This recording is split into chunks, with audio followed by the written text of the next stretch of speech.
Hello everyone, welcome to my channel the divine light 777। आइए देखते हैं वृषभ राशि यानी कि टॉरस के लिए ये हफ्ता कैसा होने वाला है और डिवाइन गाइडेंस भी देख लेंगे। ओके, करियर के लिए भी कुछ कार्ड्स निकाल लेते हैं, करियर एंड फाइनेंसेस के लिए। करियर एंड फाइनेंसेस, अच्छा, और रिलेशनशिप के लिए भी निकाल लेते हैं। रिलेशनशिप में देखते हैं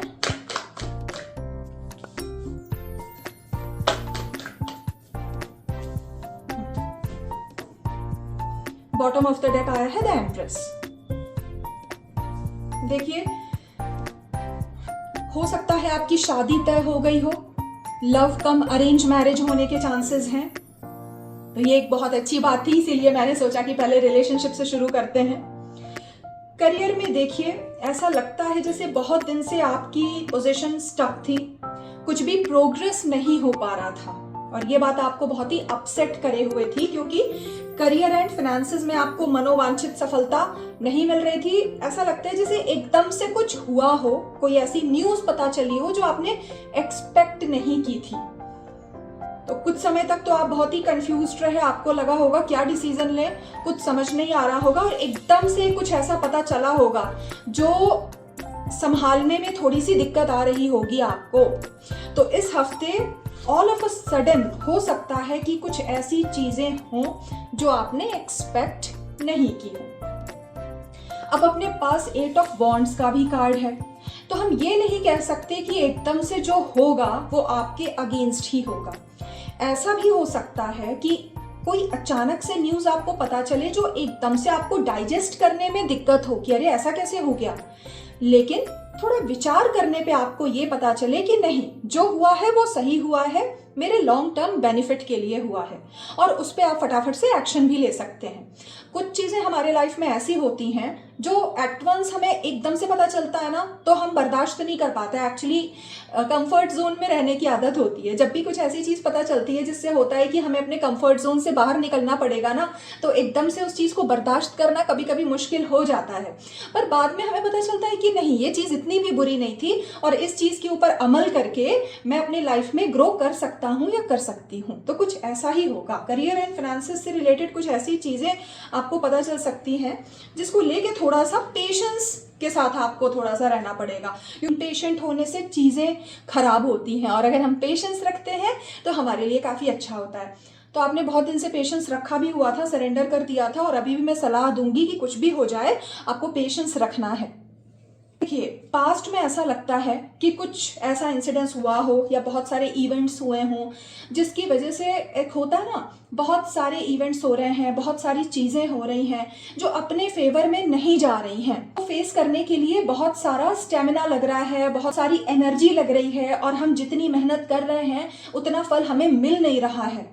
कुछ इस टाइप का, जिसकी वजह से आप पास्ट में बहुत दुखी भी रहते थे, या हो सकता है आप अभी भी दुखी हो उन सब चीज़ों को लेकर के कि जैसा आप चाहते थे वैसा हुआ नहीं, या आप अच्छा डिजर्व करते थे और जितना आप डिजर्व करते थे उतना मिल नहीं रहा है। तो देखिए, इसको लेके गाइडेंस यही है कि आपने पास्ट में बहुत सारी चीज़ों को फेस किया है जिसकी वजह से आपको हीलिंग की ज़रूरत है, और आप अपनी हीलिंग अगर करेंगे, सेल्फ लव में जाएंगे, अपने अंदर बैलेंस बनाएंगे, पेशेंस रखेंगे, तो आप ये जितनी निगेटिविटीज़ है, ये जितनी एडवर्सिटी है, उसको खत्म कर देंगे। तो आपके लाइफ में ये जितनी भी चीज़ें थी ना जिन्होंने आपको डरा के रखा था, दुखी करके रखा था, वो खत्म होने वाली हैं, लेकिन आपको अपनी हीलिंग पे ध्यान देना होगा।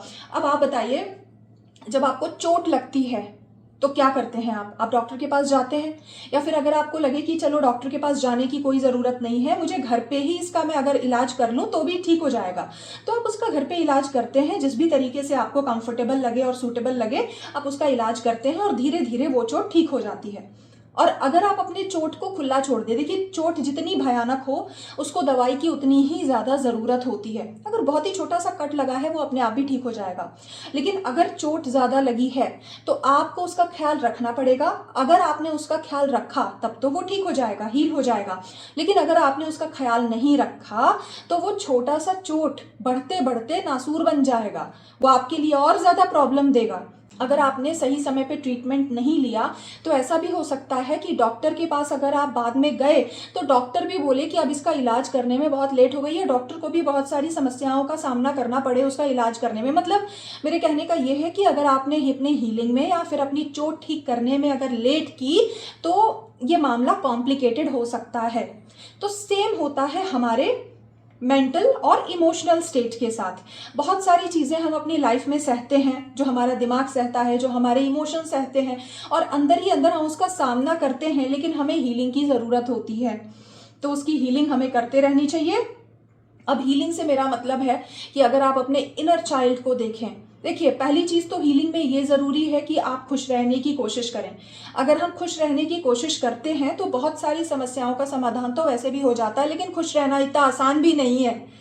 और आपको अपने अपने शरीर का, मन का, अपनी आत्मा का हर एस्पेक्ट में अपना ख्याल रखना चाहिए। ये हीलिंग का सबसे अच्छा तरीका होता है। थोड़ी देर आप वेकेशन पे जा सकते हैं, या फिर कोई अपना मनचाहा काम कर सकते हैं, या फिर रोज़मर्रा की चीज़ें जो आपको प्रभावित कर रही हैं और आपको नुकसान दे रही हैं, तो कुछ दिन के लिए आप उनसे ब्रेक ले सकते हैं और अपनी हीलिंग पे, यानी कि अपने हैप्पीनेस, इनर ग्रोथ और डेवलपमेंट पे ध्यान दे सकते हैं। वो सारी चीज़ें जो आपको पेन नहीं, स्ट्रेस नहीं, डिप्रेशन नहीं, बल्कि हैप्पीनेस और पीस देती हैं।